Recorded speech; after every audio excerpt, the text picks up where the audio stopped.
Nunca olvidaré el sonido de esos papeles golpeando mi rostro, porque en ese instante sentí que todo lo que había sostenido durante años se rompía dentro de mí. Me llamo Adriana Salcedo, tengo 46 años, y esta es la historia de cómo un hombre celebró mi pérdida creyendo que era su victoria. Eran hojas frías, ásperas, que cayeron al suelo como si sellaran el final de una condena. Por fin terminó este infierno de 5 años, y soy libre, gritó él con una voz que todavía resuena en mi cabeza. No supe cómo reaccionar, solo lo vi alejarse con esa sonrisa de alivio que me heló la sangre. Por un momento quise creer que era una broma cruel, pero cuando levanté los papeles y vi el sello del notario, entendí que hablaba en serio. Ese documento no era solo un contrato, era la prueba de que durante 5 años había compartido mi vida con alguien que solo contaba los días para recibir la casa que mi padre me dejó antes de morir. La cláusula era clara, él heredaría la propiedad si permanecía casado conmigo exactamente ese tiempo.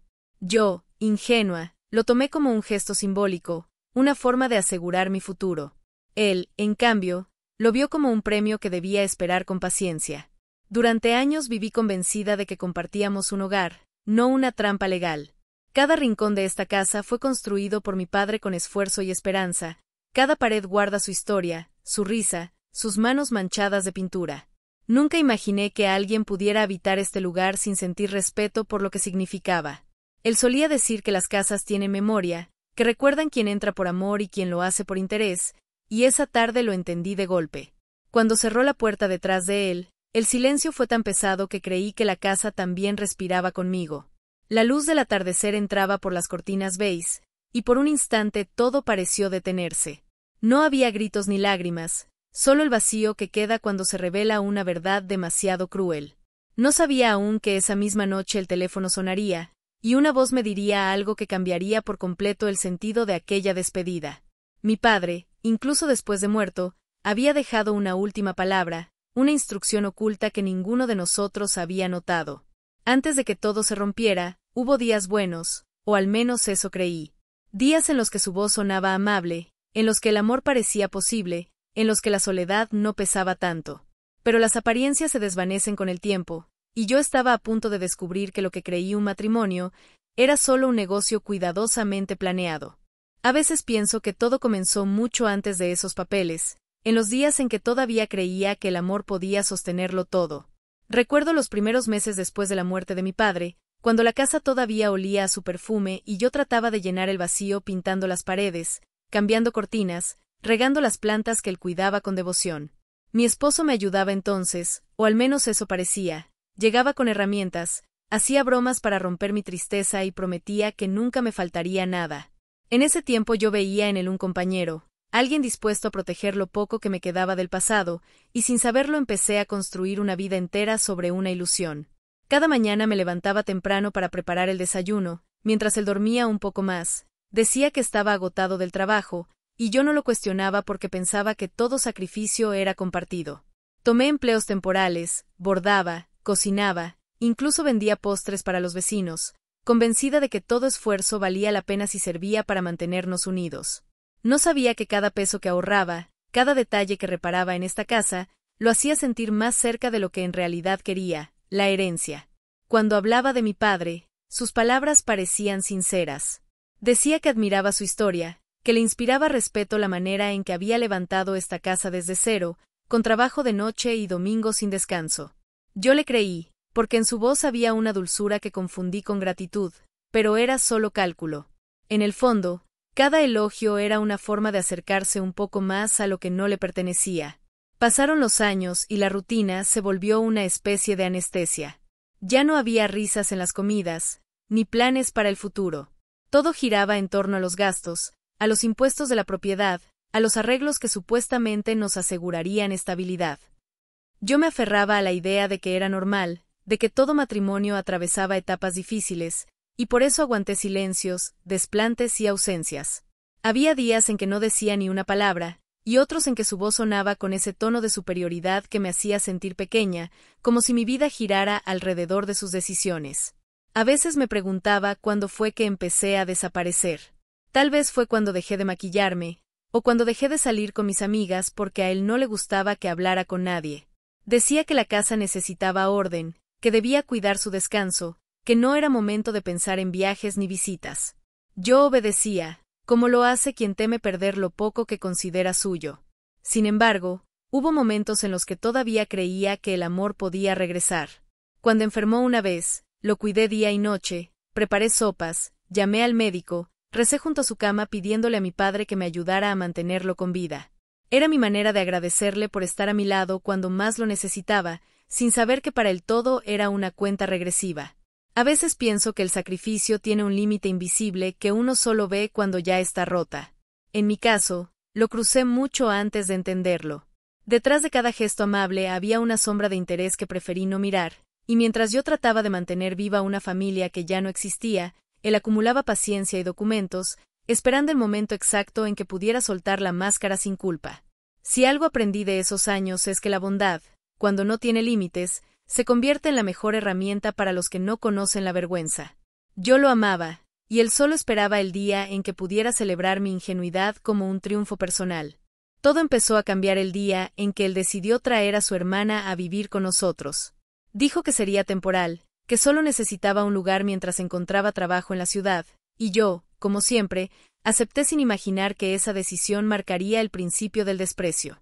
Se llamaba Marta. Tenía una sonrisa afilada y una manera de mirar que nunca supe descifrar.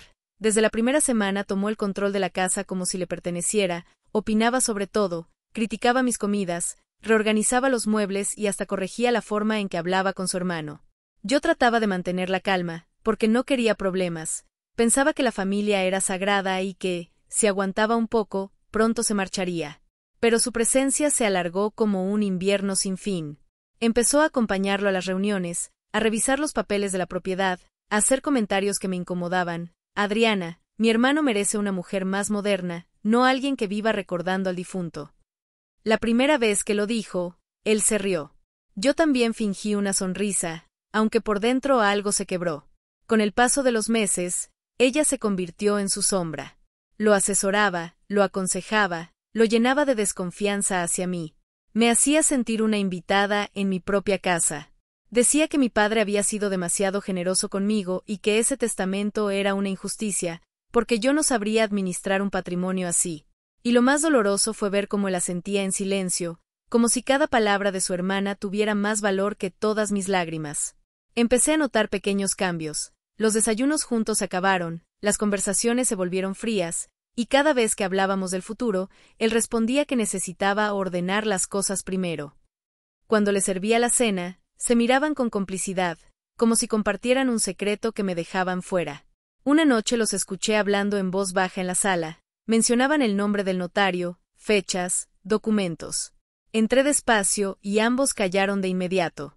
Él se levantó y dijo que estaba planeando actualizar algunos papeles, pero su mirada evitó la mía, y entendí que había empezado a perder algo más que la confianza. Marta fue tejiendo su influencia con una paciencia venenosa. Invitaba a vecinos que nunca me habían hablado, organizaba pequeñas reuniones en las que yo apenas existía. Cuando entraba al comedor, las conversaciones se detenían un segundo, luego reían, como si nada pasara. Me sentía observada, desplazada, una extraña entre mis propias paredes. Hasta el perro, que solía dormir junto a mi cama, empezó a quedarse en la habitación de ellos. Una tarde la escuché decirle: «No entiendo cómo aguantas esta vida tan aburrida. Tu futuro está esperándote, solo tienes que tener valor para soltar lo que ya no sirve». Su respuesta fue un silencio largo, y ese silencio dolió más que cualquier palabra. Desde entonces dejé de esperar gestos de cariño. Su mirada se volvió distante, sus pasos fríos, sus manos ajenas. Marta no solo trajo su presencia, trajo una versión nueva de él, una más segura, más calculadora, más cruel. Lo animaba a salir con gente de dinero, a asistir a cenas donde yo no era bienvenida porque no sabría cómo comportarme. Y él, encantado con ese nuevo círculo, empezó a sentirse superior, a mirar mi sencillez como una carga. Decía que debía modernizarme, que mi ropa, mi forma de hablar y mi manera de pensar ya no encajaban con su vida. Poco a poco fui entendiendo que el amor no se acaba de golpe, sino que se desgasta con cada humillación, con cada gesto que te hace sentir invisible. Yo seguía cocinando, limpiando, tratando de mantener el orden, pero cada día era una batalla silenciosa contra una presencia que no se iba. A veces pensaba en mi padre y en lo que diría si viera lo que se había convertido su casa, un campo de guerra disfrazado de hogar. Esa fue la etapa en la que empecé a desaparecer, no porque me lo pidieran, sino porque entendí que hablar ya no tenía sentido. Cada palabra era un espejo roto que devolvía la imagen de lo que fui y de lo que ya no volvería a ser. Hubo un día en especial en el que entendí que ya no tenía lugar en la vida de ellos, y no fue por ningún golpe directo ni por un grito, sino por algo mucho peor. Me sacaron de una decisión importante usando una sonrisa educada, como si fuera lo más normal del mundo. Todo empezó con una comida familiar, así lo llamaron, aunque nadie me lo pidió con cariño ni me preguntó si tenía ganas de estar ahí. Simplemente me informaron que vendrían unos invitados y que debía tener la casa presentable porque era un día importante para el futuro. Ni siquiera dijeron nuestro futuro. Dijeron el futuro. Ese detalle, tan pequeño, me atravesó. Pasé toda la mañana en la cocina preparando carne al horno, arroz con verduras y agua fresca de Jamaica, limpié la mesa grande del comedor, planché los manteles buenos de mi mamá y saqué las copas que solo usamos en Navidad porque pensé que era algo que nos involucraba a todos. Tal vez un anuncio bonito, quizá una noticia de trabajo que por fin nos daría un respiro. Quise verme presentable, me peiné con calma frente al espejo del pasillo, me puse una blusa de tono claro que me gustaba porque siempre sentí que suavizaba mis facciones cansadas, intenté darme un poco de color en la cara para no lucir tan apagada, respiré hondo y me repetí que todo iba a mejorar, que tal vez yo estaba exagerando, que Marta iba a irse pronto y que las cosas se iban a calmar. Llegaron ellos primero, él y Marta, vestidos como si fueran a una cita de negocios, ella con un vestido ajustado y zapatos nuevos, perfume fuerte que llenó la sala, sonrisa lista, mirada fría, segura de sí misma, y él con esa postura que últimamente usaba cuando había gente mirando, pecho levantado, barbilla alta, manos en los bolsillos como si la casa ya fuera parte de una presentación personal y no de una historia familiar. Después entraron dos personas que yo no conocía, un hombre con reloj caro y una mujer con bolso elegante y uñas perfectas, de esas que no lavan platos. Todos se saludaron con besos en la mejilla como si fueran viejos amigos, y yo me quedé parada junto a la puerta de la cocina con el trapo aún en la mano, esperando que alguien dijera a Adriana, ven, siéntate con nosotros. No pasó. Escuché la frase que selló todo, vamos a hablar del tema en privado, ¿sí? Esto es delicado. Marta la dijo con voz amable, como quien ofrece un vaso de agua, mientras me dirigía una sonrisa de cortesía que en realidad quería decir no estorbes. Después puso su mano en la espalda de su hermano y lo guió al comedor, cerrando la puerta de corrediza casi por completo, no de golpe, no con violencia, sino despacio, dejando apenas una rendija por donde podía ver las sombras moviéndose alrededor de mi propia mesa. Me quedé de pie en la cocina, frente a las ollas todavía calientes, escuchando risas ahogadas, palabras que no alcanzaba a entender, ruido de copas chocando. Mis manos empezaron a temblar sin que yo pudiera controlarlo. Me sentí como personal de servicio en mi propia casa. Ni siquiera eso, porque al menos a una trabajadora se le mira a los ojos y se le da las gracias, a mí simplemente me apagaron. Pasaron unos minutos que se hicieron eternos hasta que escuché parte de una frase que me hizo sentir el piso blando bajo mis pies. Marta dijo, es una propiedad bien ubicada, de herencia familiar. Está a nombre de ella, pero hay maneras de arreglarlo para que pase a mano segura sin tanto problema legal, siempre y cuando se haga antes de que empiece a preguntar demasiado. Después vino un silencio incómodo y enseguida risas discretas, como cuando alguien suelta una broma pesada y los demás no quieren parecer crueles pero igual les parece graciosa. Quise entrar al comedor en ese momento, sentarme, mirarlos a todos directo a la cara y preguntar por qué hablan de mi casa como si yo fuera un trámite. Pero sentí algo aún más humillante, miedo de interrumpir. Miedo de parecer desesperada. Miedo de hacer un drama y que luego me dijeran que estoy loca, que exagero todo, que nadie me estaba excluyendo, que yo sola invento historias en la cabeza. Ese juego lo conocía bien. Ya me lo habían hecho. Seguí en la cocina fingiendo que acomodaba platos, pero en realidad estaba escuchando con el corazón latiendo en los oídos. Alcancé a oír la voz del diciendo con un tono seguro que yo ya no era un problema, que todo estaba prácticamente resuelto, que solo era cuestión de esperar unos días más hasta que se cumpliera el plazo firmado y ya no hubiera nada que yo pudiera reclamar. Usó esa palabra, plazo. No dijo aniversario. No dijo fecha especial. Dijo plazo, como quien espera que venza un contrato de renta para desalojar a alguien sin culpa. Cuando por fin abrieron la puerta y salieron, todos venían relajados, casi contentos. Marta traía esa expresión satisfecha que se le pone cuando siente que ganó. Él evitó mirarme, se limitó a preguntar si había tortillas calientes y después se sentó a la mesa como si nada hubiera pasado. Los invitados se marcharon con abrazos y promesas de hablamos en la semana. Ni siquiera preguntaron mi nombre. Durante la cena nadie mencionó lo ocurrido, aunque quedaba en el aire algo tenso, espeso, como humo. Me sirvieron un plato pequeño, aparte, no en el comedor, sino en la barra de la cocina. Dije que no tenía hambre para no llorar frente a ellos. No quise darles el gusto. Y en ese momento entendí que ya me habían sacado, que ya no era parte de las decisiones, que ya hablaban del futuro de esta casa como si yo fuera un mueble antiguo que estorba pero no se ha movido todavía. Esa noche, cuando terminé de lavar los platos, vi mis manos arrugadas, rojas por el agua caliente, uñas sin pintar, piel cansada, y pensé en algo que mi papá me dijo una vez cuando yo era joven y todavía creía en promesas fáciles. El peligro no siempre llega gritando, a veces llega sonriendo, pidiendo permiso para entrar, ofreciendo ayuda. Sentí un nudo en la garganta porque me di cuenta de que ya estaba adentro desde hace mucho. Dormí poco esa noche, o más bien cerré los ojos sin descansar. El colchón olía a él, pero ya no había calor humano en ese lado de la cama. Solo quedaba un vacío largo, frío, incómodo, como cuando se queda prendida una luz en un cuarto vacío. Y pensé, con una calma que daba miedo, que algo iba a pasar pronto, algo grande, algo que iba a romper la mentira frente a todos, porque ninguna farsa se sostiene eternamente, y la de ellos ya empezaba a tener grietas. Los días que siguieron a aquella reunión se sintieron extrañamente tranquilos, aunque en el fondo de esa calma había un silencio que no era paz, sino la espera tensa antes de que todo se derrumbe. No había gritos, ni discusiones, ni reclamos. Cada gesto era medido, cada palabra sonaba ensayada, como si todos estuvieran representando un papel y yo no hubiera recibido el guión. Él empezó a tratarme con una amabilidad nueva, suave y desconcertante, la misma que había usado al principio de nuestro matrimonio cuando todavía me hacía creer que podía confiar en su voz. Llegaba con pan dulce, con frases pequeñas, con sonrisas que parecían querer curar algo, pero debajo de esa dulzura se escondía una distancia gélida, una especie de estrategia para calmarme mientras preparaban algo más grande. Marta también cambió. De pronto se volvió atenta, casi afectuosa, fingía interés por mi rutina y hasta preguntaba si necesitaba ayuda para ordenar la casa. Hablaba despacio, bajito, con un tono calculado que me recordaba a una enfermera dándole instrucciones a un paciente que no debe alterarse.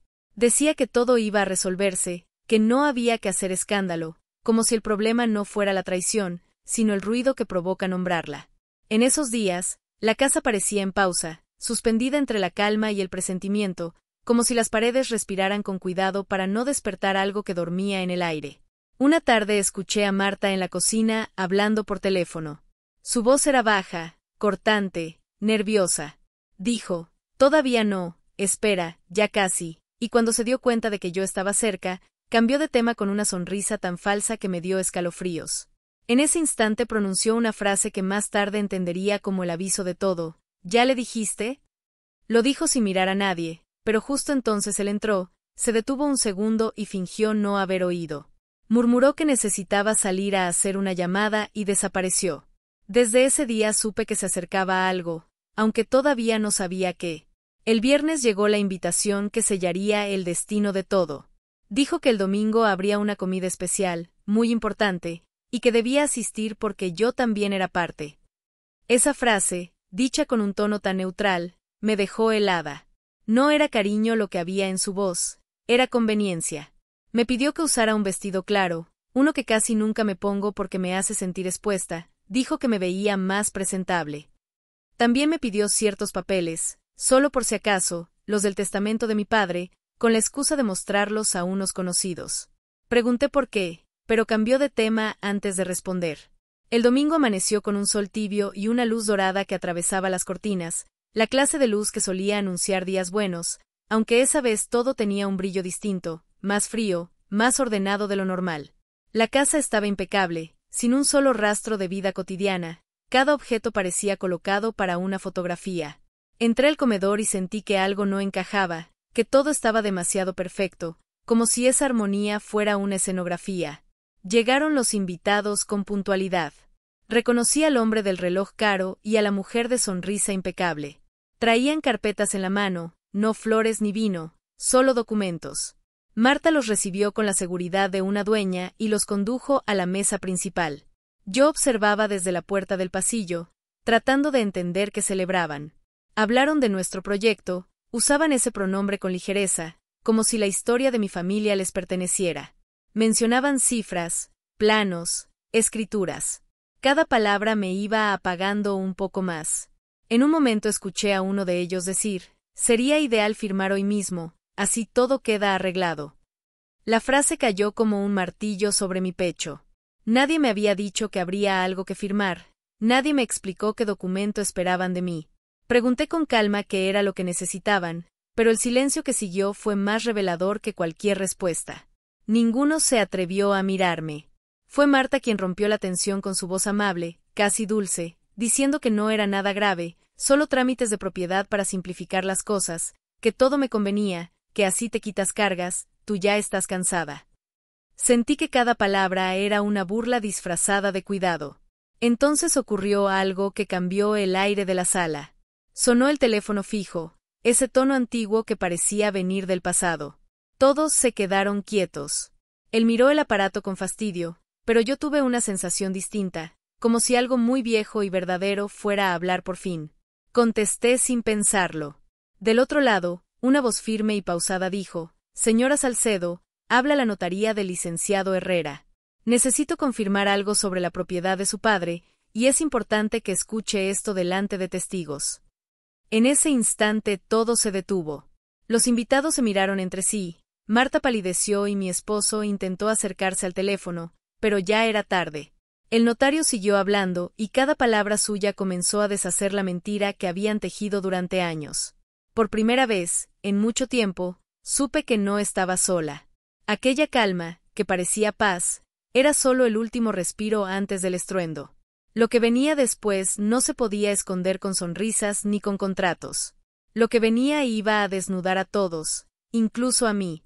El silencio que siguió a la voz del notario fue tan denso que se podía sentir en la piel, como si el aire se hubiera vuelto líquido y cada respiración pesara. Nadie se movía. Marta tenía la mirada fija en el suelo, el hombre del reloj caro bajó la carpeta y mi esposo se acercó con una sonrisa tensa, de esas que intentan mantener el control cuando todo se empieza a derrumbar. Tomó el teléfono de mis manos, fingiendo amabilidad, pero la voz del otro lado fue firme. «Señor Ramírez, le ruego que no interrumpa, la llamada está registrada por protocolo legal». La palabra registrada le hizo cambiar el color del rostro. El notario continuó hablando con tono pausado, casi solemne. Dijo que había revisado la documentación del testamento de mi padre y que existía un anexo adicional que solo debía abrirse 5 años después de su fallecimiento. El documento, según explicó, establecía una condición que nadie conocía.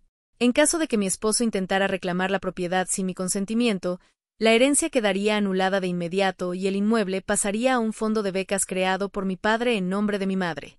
Escuchar aquello fue como si el aire regresara a mis pulmones después de mucho tiempo.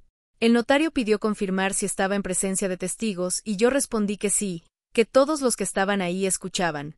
Lo siguiente fue aún más inesperado. Dijo que en la cláusula también se especificaba que cualquier intento de falsificar o manipular los documentos tendría consecuencias legales, porque mi padre había dejado firmado un poder preventivo que entregaba el control total a la heredera original, es decir, a mí.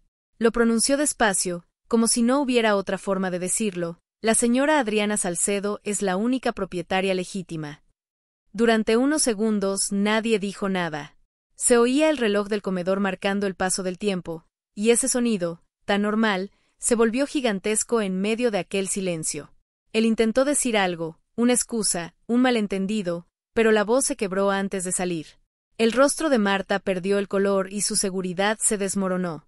La mujer del bolso elegante bajó la mirada, incómoda, y el hombre del reloj carraspeó antes de decir que tal vez era mejor retirarse. Yo seguía de pie junto al teléfono, con la mano temblando levemente, pero sin soltarlo. El notario, antes de colgar, añadió una frase que me atravesó el pecho. Su padre confió en que usted sabría reconocer el momento de defender lo que le pertenece sin perder la dignidad. Que tenga buen día, señora Salcedo. Colgué despacio y la casa se llenó de un silencio que ya no era miedo, sino vergüenza ajena. Mi esposo se levantó de golpe, empezó a caminar de un lado a otro, diciendo que había un error, que eso no podía ser, que seguramente el notario se confundía. Quiso recuperar autoridad, pero cada palabra que salía de su boca lo hundía más. Marta intentó apoyarlo, asegurando que no sabía nada de ese anexo, pero su tono la traicionaba. Los invitados se miraban entre ellos, avergonzados de haber sido parte del teatro. Yo lo observaba todo con una calma nueva, una serenidad que no venía de la venganza, sino del alivio de ver cómo la verdad se abría paso sola. No tuve que gritar, no tuve que defenderme, solo tuve que estar ahí, de pie, mientras las máscaras caían una por una. Él finalmente se acercó a mí con los ojos desbordados de rabia y desesperación. Dijo que no podía creer que mi padre hubiera hecho algo así, que era injusto, que había vivido 5 años cumpliendo su parte del trato. 5 años fingiendo amor, pensé, y por primera vez lo dije en voz alta, sin miedo, sin temblar. No cumpliste un trato, cumpliste una condena, y fue tuya, no mía. La frase salió sola, sin rencor, sin esfuerzo, como si mi voz se liberara de todo lo que había callado. Marta intentó intervenir, dijo que todo había sido un malentendido, que yo debía pensar en la familia, que no valía la pena destruir tanto por una casa. Y entonces me reí, una risa tranquila, casi silenciosa, porque comprendí que no hablaban de una casa, sino de lo único que mi padre me dejó, mi dignidad.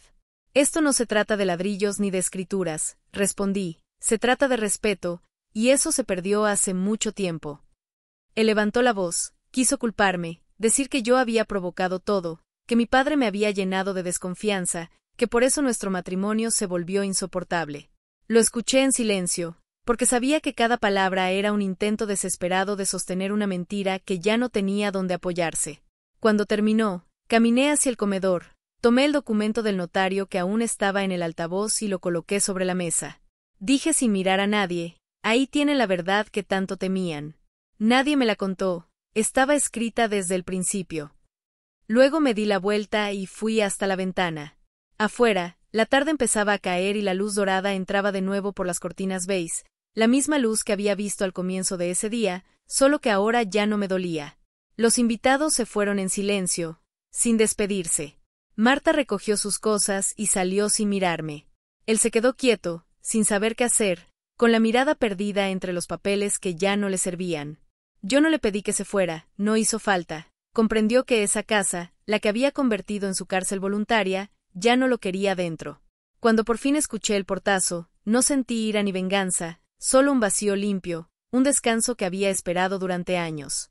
Fui hasta la mesa, guardé el documento en una carpeta, lo acaricié un segundo y pensé en mi padre, en su manera de adelantarse siempre a todo, en su fe en la justicia silenciosa.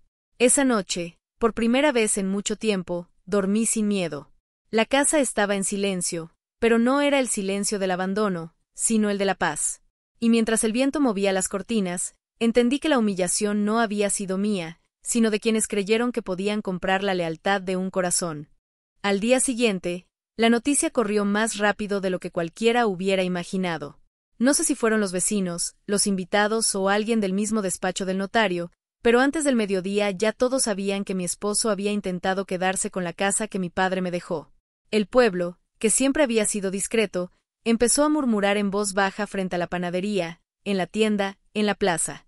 Y aunque muchos disimularon sorpresa, en el fondo no les sorprendía tanto. Había señales, solo que nadie las quiso ver. Esa mañana salí a comprar pan, y al cruzar la calle sentí las miradas. No eran de lástima, eran de respeto.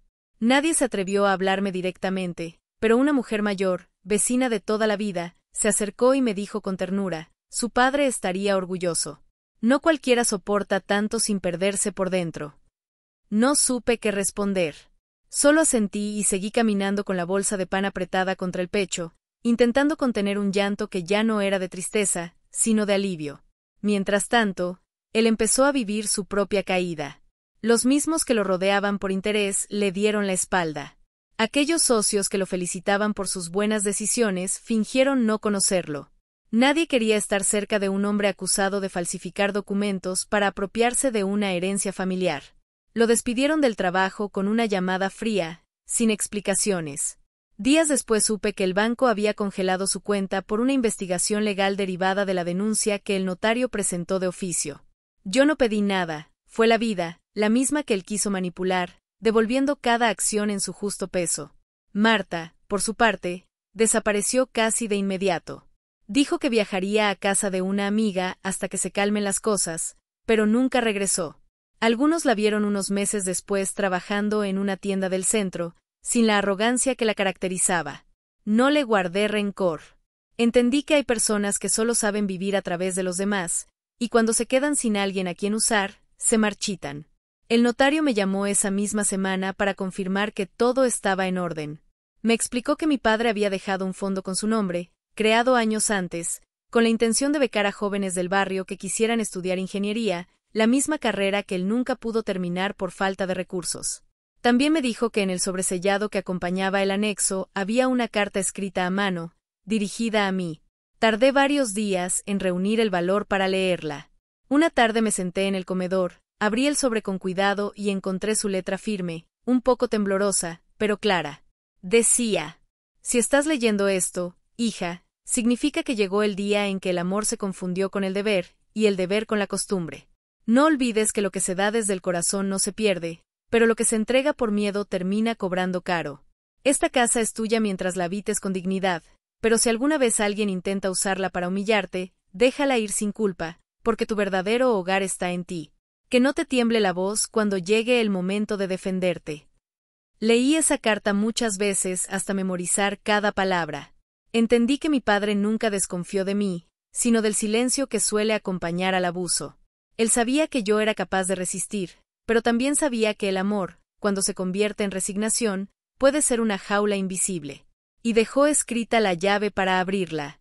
Poco a poco, la vida comenzó a acomodarse de otra manera. Empecé a hacer arreglos en la casa con mis propias manos. Pinté las paredes, planté flores en el jardín, reparé la cerca que llevaba años rota.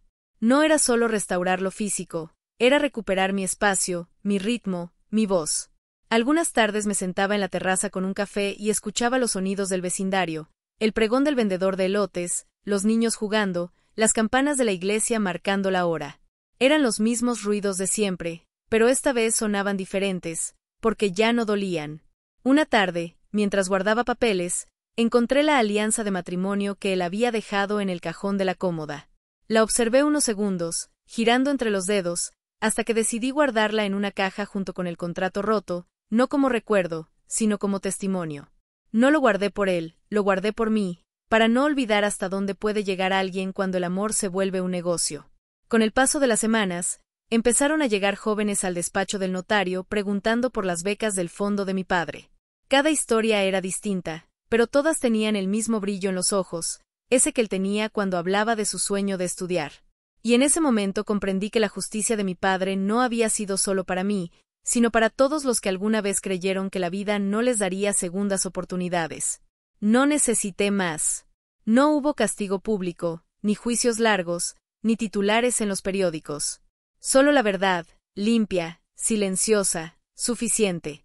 Y en esa verdad encontré lo que tanto había buscado, la paz. Pasaron varios días en los que pensé que nunca volvería a verlo, y creí que eso sería lo mejor, porque la distancia era el único descanso que me quedaba después de tanta mentira. Sin embargo, la vida suele cerrar los círculos a su manera, y una tarde cualquiera, cuando el sol empezaba a caer sobre las cortinas del comedor, escuché golpes insistentes en la puerta. No eran de cortesía ni de costumbre, eran golpes ansiosos, los de quien no busca entrar, sino ser escuchado por última vez. Abrí sin prisa y lo encontré ahí, con el rostro demacrado, la ropa arrugada, el orgullo vencido. No traía la maleta con la que se fue gritando que era libre, ahora sus manos estaban vacías, igual que su mirada. Pidió pasar con una voz casi irreconocible, como si cada palabra pesara. Acepté, no por compasión, sino porque necesitaba mirarlo sin miedo, ver qué quedaba del hombre que alguna vez creí amar. Caminó despacio hasta el comedor, observando cada rincón con una mezcla de vergüenza y desconcierto, como si la casa misma lo estuviera juzgando. Se sentó frente a mí, en la misma silla donde un día intentó negociar mi dignidad, y empezó a hablar con frases que sonaban preparadas. Dijo que no supo cómo se complicó todo, que la ambición lo cegó, que su hermana lo manipuló, que los socios le empujaron, que el notario lo malinterpretó. Cada excusa era un intento desesperado de borrar su nombre del desastre que él mismo había provocado. Escuché en silencio, sin interrupciones, porque a veces el silencio pesa más que cualquier reproche. Lo vi moverse, justificarse, mirar el suelo cuando la voz se le quebraba. Decía que todos lo habían abandonado, que nadie le contestaba el teléfono, que su vida se había vuelto un castigo. Me llamó cruel por no tenderle la mano, por no rescatarlo como antes. En ese momento entendí que su dolor no nacía del arrepentimiento, sino de la pérdida de control. Durante años lo sostuve, lo cubrí, lo defendí, y al dejar de hacerlo, lo desnudé ante sí mismo. Tomé aire antes de responder, no para ganar tiempo, sino para que mis palabras no salieran llenas de enojo, sino de certeza. Dije con calma que no lo había dejado solo, que solo se quedó con lo que él mismo sembró, que no lo hundí, que se hundió mientras empujaba a los demás para mantenerse a flote. Recordé las veces que apagué mi voz para que la suya sonara fuerte, los días que acepté su silencio como castigo, las noches que fingí estar bien para no hacerlo sentir menos. Todo eso salió de mí en un solo suspiro, y al final solo dije, no perdiste una casa, perdiste el derecho de estar en ella. No supo qué contestar. Bajó la cabeza, las manos le temblaban. Intentó justificarse de nuevo, dijo que el amor existía, que los errores se podían perdonar, que el tiempo borraría la rabia. Había lágrimas en sus ojos, pero no eran de remordimiento, eran de impotencia. Dijo que necesitaba un lugar donde quedarse unos días para pensar. Respondí sin elevar la voz, sin dudar, no. No porque te odie, sino porque si te quedas un día, después pedirás 3, y luego una semana, y cuando me dé cuenta, volverás a decidir por mí lo que debo hacer con mi vida. No puedo abrirte la puerta de un lugar que ya no te pertenece. Hubo un instante en que pensé que gritaría, porque lo conocía, sabía cómo se tensaban sus mandíbulas cuando estaba a punto de explotar. Pero no lo hizo. Tal vez porque ya no le quedaba fuerza, o porque entendió que nada de lo que dijera podría devolverle el respeto perdido. Me miró con una mezcla de dolor y resignación, se puso de pie lentamente y caminó hacia la puerta sin mirar atrás. En el umbral se detuvo, esperando quizás que lo llamara por su nombre, que le pidiera quedarse, que lo perdonara como antes. No dije nada. Cerró despacio, y ese sonido leve marcó el final real. El silencio que quedó después fue diferente, no dolía ni pesaba. Era un silencio nuevo, limpio, profundo, el tipo de silencio que no es ausencia sino descanso. Me quedé un rato en el comedor, mirando la silla vacía frente a mí, entendiendo que algo dentro de mí también había cambiado. No era la ruptura lo que me hacía temblar, era la libertad, porque la libertad también asusta cuando llega después de tanto encierro. Pensé en los años que pasé intentando sostener lo insostenible, en los días que confundí sacrificio con amor, en las veces que puse su felicidad por encima de la mía creyendo que así estaba haciendo lo correcto. Todo eso se acomodó dentro de mí como piezas que por fin encajan, y comprendí que lo que se rompió esa noche no fue mi corazón, fue la cadena que me ataba a la costumbre. Pude haber sentido lástima, pero no la sentí. Pude haber llorado, pero no hizo falta. Lo único que hice fue respirar. Respirar hondo, como quien vuelve a habitar su propio cuerpo después de mucho tiempo. Y en esa respiración encontré una verdad simple y poderosa. No hay libertad más grande que la de no esperar disculpas para sanar. Esa noche dormí sola por primera vez sin miedo, sin culpa y sin preguntas. Cerré los ojos sabiendo que, al despertar, la vida ya no iba a girar alrededor de un hombre que me veía como adorno o refugio, sino alrededor de la mujer que finalmente aprendió a sostenerse por sí misma. Las semanas que siguieron fueron distintas, como si la casa respirara a otro ritmo, más lento, más profundo, más mío. No había risas ni conversaciones, pero el silencio ya no pesaba, era un silencio tibio que acompañaba y no castigaba. Cada mañana abría las ventanas y dejaba que entrara el sol, ese mismo sol que durante años me pareció ajeno y ahora parecía reconocerme. El polvo suspendido en el aire se movía con suavidad, iluminando los rincones donde antes solo había sombras. Todo lo que me rodeaba tenía otro significado, no porque las cosas hubieran cambiado, sino porque al fin yo había cambiado. Empecé a reparar lo que estaba roto sin pedir ayuda, no solo las cosas materiales, sino también las heridas que llevaban demasiado tiempo esperando atención. Pinté las paredes con un tono claro, planté flores frente a la ventana, colgué las cortinas que siempre quise y nunca me atreví a comprar. Cada acción era una declaración silenciosa de independencia, una manera de recordarme que todavía estaba viva. Preparaba café por las mañanas y lo tomaba mirando hacia el jardín, sintiendo que ese simple gesto era una forma de volver a empezar. No había planes grandiosos ni metas imposibles, solo el deseo sincero de estar en paz conmigo. Hubo días en los que el cansancio regresó disfrazado de nostalgia, días en los que la memoria insistía en mostrarme escenas antiguas, pero aprendí a dejarlas pasar sin detenerme. Entendí que recordar no siempre es revivir, a veces es solo una manera del alma de comprobar que ya no duele igual. En las noches, cuando la casa se quedaba en silencio, encendía una lámpara pequeña y escribía en un cuaderno lo que había aprendido. No eran frases sabias ni lecciones profundas, eran simples recordatorios. No todo lo que duele merece quedarse, no todo lo que se va debe volver, no toda pérdida es una tragedia. Con el tiempo, los vecinos empezaron a visitarme de nuevo. Algunos venían por curiosidad, otros con genuina preocupación. Me ofrecían ayuda, compañía, palabras de ánimo. Agradecía los gestos, pero ya no necesitaba aprobación. Descubrí que la soledad, cuando deja de ser miedo, se convierte en refugio. En esa calma encontré algo que no sentía desde hacía años, la sensación de pertenecerme. Una tarde, mientras revisaba los papeles del notario, encontré la carta de mi padre doblada entre los documentos. La leí otra vez, y cada palabra resonó diferente. Que no te tiemble la voz cuando llegue el momento de defenderte. Ese momento había pasado, y por primera vez entendí que no se trataba de defender una casa, sino de defender mi voz. Él sabía que la vida pondría a prueba mi resistencia, pero también sabía que la dignidad no se hereda, se construye. Decidí mantener el fondo de becas que él había creado y ampliarlo con parte de mis ahorros. Fui a la notaría y firmé los papeles sin temblar.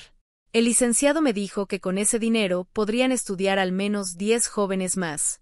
Sentí una emoción extraña, mezcla de tristeza y orgullo, como si una parte de mi padre siguiera trabajando conmigo desde algún lugar.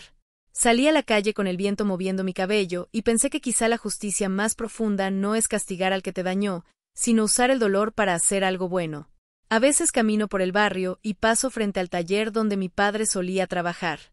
El olor a madera y pintura me devuelve imágenes de infancia, sus manos, su risa, sus consejos. Me detengo un momento, cierro los ojos y lo imagino diciéndome lo que tantas veces repetía: nada que se construye con amor se pierde. Esa frase se volvió mi brújula. No volví a saber de él ni de Marta, y tampoco lo busqué. No guardo rencor. Aprendí que algunas personas se alejan no porque uno las eche, sino porque ya no pueden soportar la claridad de quien dejó de servirles de espejo. No deseo mal, no espero disculpas, no necesito explicaciones. Todo lo que tenía que entender ya está dicho. Las noches son tranquilas ahora. A veces pongo música suave y dejo que el sonido recorra los pasillos, llenando el espacio que antes ocupaban las discusiones. Me gusta pensar que mi padre escucha conmigo, que en alguna parte sonríe al ver que su casa volvió a ser hogar. El miedo ya no vive aquí. El pasado tampoco manda. Solo queda la certeza de que sobreviví, y eso basta. Esa fue la verdadera herencia: aprender a estar sola sin sentirme incompleta, mirar mi reflejo en el espejo y reconocer a una mujer distinta, una que ya no espera permiso para existir. No sé qué vendrá después ni cuánto me queda por reconstruir, pero ahora camino sin prisa, con la cabeza en alto y la mirada limpia. Porque cuando una mujer se levanta después de haberlo perdido todo, ya nada la derrumba. Pasaron varios meses antes de volver a saber algo de él. El tiempo había hecho su trabajo, borrando poco a poco los restos del ruido que dejó su partida. La casa, ahora en calma, se había convertido en un lugar de silencio y vida sencilla. Las mañanas olían a pan recién hecho y a tierra húmeda del jardín, las tardes se llenaban con el canto de los pájaros y las noches eran tan serenas que a veces costaba creer que ahí, en esos mismos muros, alguna vez se había gritado tanto. Yo había aprendido a disfrutar de la rutina sin prisas, sin depender de la mirada de nadie, sin justificar mis decisiones, y justo cuando ese equilibrio empezaba a sentirse sólido, apareció de nuevo. Llegó sin aviso, en una tarde gris, con el mismo paso contenido de quien teme la reacción que va a provocar. Lo vi desde la ventana y supe que no traía soberbia, sino cansancio. Toqué el pestillo sin prisa y abrí la puerta solo un poco. Estaba más delgado, con el rostro marcado por los meses, la ropa descolorida y los ojos hundidos de alguien que ha dormido en demasiados lugares ajenos. No había rastro de aquella seguridad arrogante que lo envolvía antes. Lo que vi frente a mí era a un hombre derrotado por su propia historia. Pidió hablar unos minutos, y aunque mi primera reacción fue negarme, una parte de mí, la que ya no necesitaba protegerse con rabia, decidió escucharlo. No por él, sino por mí. Dijo que había pensado mucho en todo, que los días lejos de aquí lo habían hecho entender lo que perdió, que al principio se enojó conmigo porque no soportaba aceptar que la culpa era suya. Habló del trabajo que no consiguió, de los amigos que lo evitaron, de los lugares donde se sintió invisible. No trató de justificarse, y tal vez por eso su voz no sonó falsa. Solo hablaba desde el cansancio. Mientras le escuchaba, me di cuenta de que algo dentro de mí había cambiado para siempre. No sentí odio ni compasión, solo una paz firme, serena, como si su presencia ya no tuviera poder sobre mí. Dijo que no venía a pedirme nada, que solo necesitaba mirarme a los ojos y decirme que ahora comprendía cuánto daño había hecho. Le temblaban las manos cuando pronunció la palabra perdón. No fue un perdón dramático ni llorado, fue un perdón cansado, como quien sabe que llega tarde. No contesté enseguida. Tomé aire y lo observé unos segundos. Pensé en todo lo que había costado llegar hasta ese punto, los años de silencio, las humillaciones, la vergüenza, la soledad, los días interminables en los que dudé de mí. Pensé en el miedo que me paralizó tantas veces y en la fuerza que tuve que encontrar para volver a levantarme sin rencor. No podía simplemente borrar todo eso con una palabra, pero tampoco quería seguir cargándolo. El perdón, entendí, no era absolverlo, era liberarme. Hablé despacio, sin dureza, sin elevar la voz. Dije que lo perdonaba, pero no en el sentido que él imaginaba. Lo perdonaba porque no quería seguir atada al pasado, porque ya no quería que su sombra dictara mis emociones. Lo perdonaba porque aprender a soltar era también una forma de respeto hacia mí. Pero aclaré que ese perdón no significaba volver atrás, ni compartir techo, ni intentar reconstruir lo que se rompió tantas veces. Le dije que el amor que alguna vez existió se había transformado en algo distinto, en una gratitud silenciosa por todo lo que me enseñó sobre lo que nunca más permitiría. Él asintió, y aunque parecía haber preparado muchas palabras, no pudo decir ninguna. Miró el suelo, respiró hondo y se llevó una mano al pecho como si quisiera detener algo que dolía desde dentro. Dijo que no esperaba una segunda oportunidad, que solo quería dejar las cosas en paz. Y entonces, por primera vez, me miró sin querer convencerme de nada, sin exigir, sin prometer, sin manipular. Me miró como se mira a alguien que ya no te pertenece. Nos quedamos unos segundos en silencio. Afuera empezaba a lloviznar, y el sonido del agua golpeando las hojas del jardín llenó el espacio que las palabras ya no podían ocupar. Le ofrecí una silla y un café, no como gesto de nostalgia, sino de humanidad. Tomó la taza con ambas manos, la sostuvo un momento y luego la dejó en la mesa. Me agradeció con la mirada. Dijo que no sabía a dónde iría, que lo importante era no irse con odio. Le respondí que el odio no lo había traído hasta aquí, que lo trajo el arrepentimiento, y eso ya era suficiente para empezar su propio camino. Cuando se levantó para irse, le deseé suerte. No con ironía ni con distancia, sino de verdad. Porque entendí que a veces el verdadero perdón no consiste en abrir las puertas, sino en desearle al otro que encuentre lo que tú ya encontraste, paz. Abrió la puerta, se detuvo un instante bajo la lluvia y me dio las gracias sin hablar.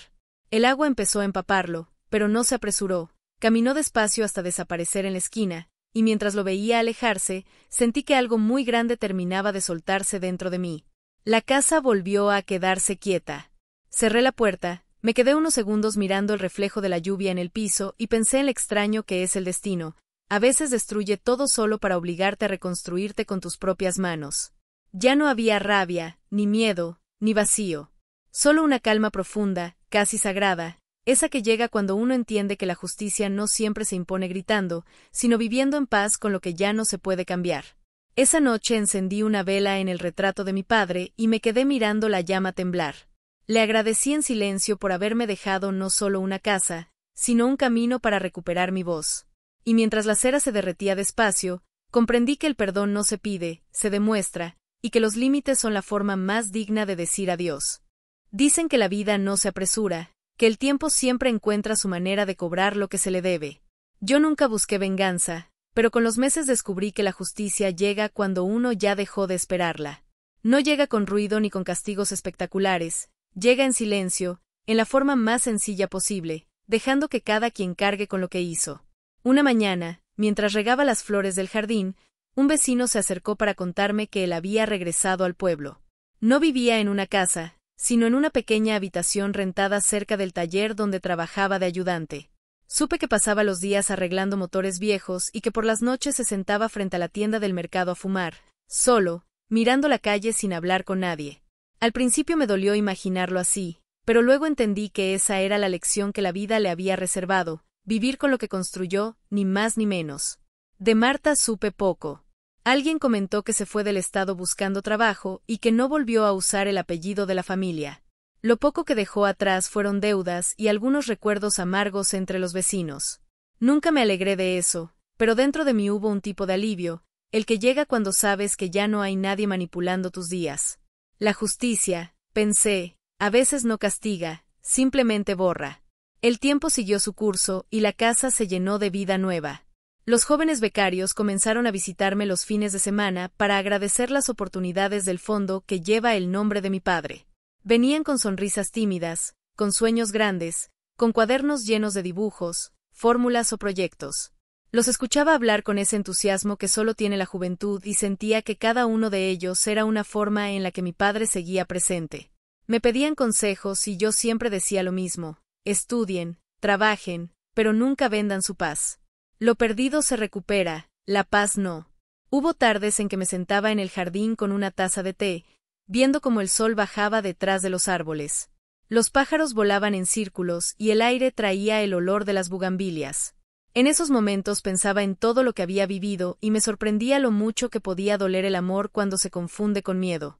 Pero también me sorprendía lo fuerte que puede volverse una mujer cuando ya no busca que la quieran, sino que la respeten. Una noche recibí una carta sin remitente. El sobre estaba arrugado y la letra era torpe, pero reconocí su escritura.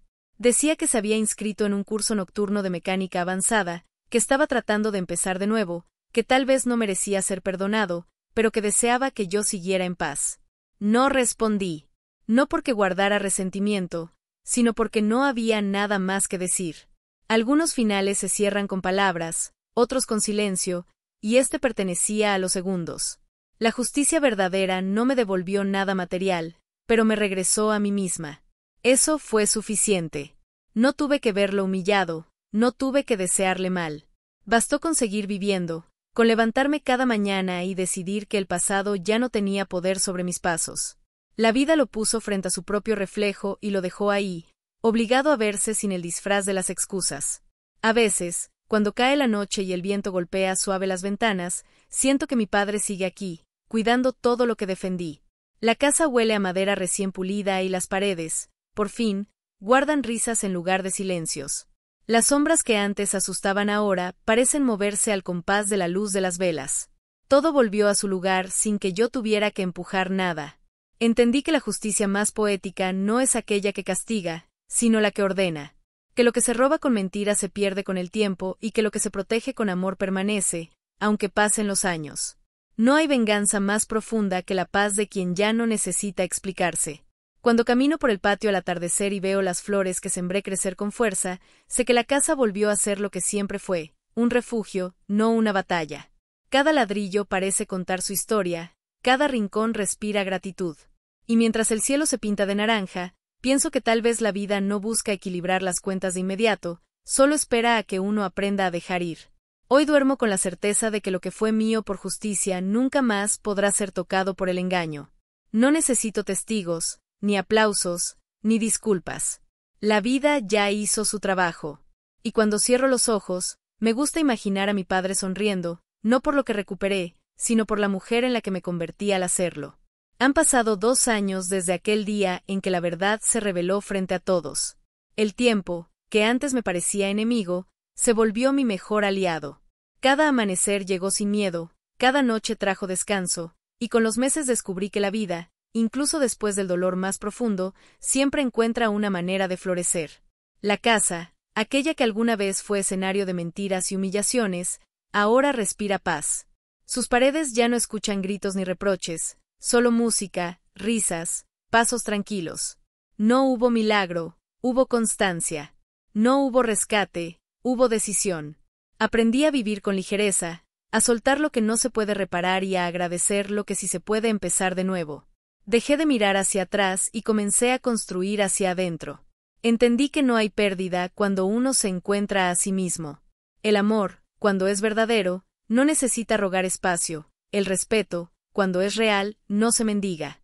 Esa fue la lección más grande que me dejó todo lo vivido. El amor propio no nace de la fuerza, sino del cansancio de sufrir. La casa de mi padre sigue en pie, pero ya no es símbolo de herencia material, sino de renacimiento. En el jardín florecen las bugambilias que sembré con mis propias manos y cada color me recuerda una etapa de este proceso. El rojo me habla del dolor que aprendí a transformar, el rosa del cariño que aún conservo por la vida, y el blanco de la paz que conquisté después de tanto silencio. En las tardes, me siento bajo el árbol que creció junto al muro del patio y cierro los ojos. Siento el viento moviendo las hojas, y por un momento, imagino que él está ahí, sentado a mi lado, con la misma calma con la que solía escucharme. No hay palabras, no hacen falta. Él sabe que entendí todo. A veces llegan cartas de los jóvenes que estudian gracias al fondo con su nombre. Escriben para contarme sus logros, sus proyectos, sus sueños.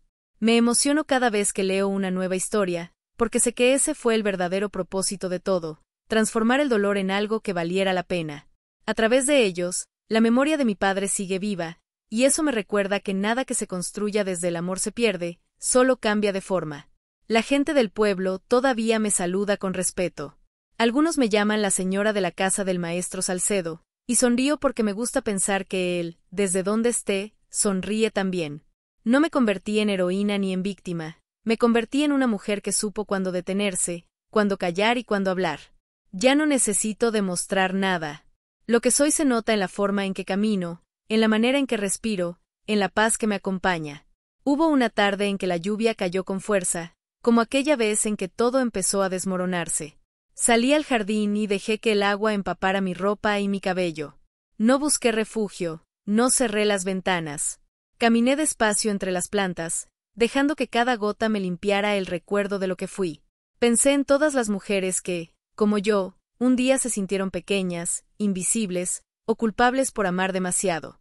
Pensé en las que callan para no perder, en las que aguantan porque creen que así demuestran fuerza, en las que confunden sacrificio con cariño.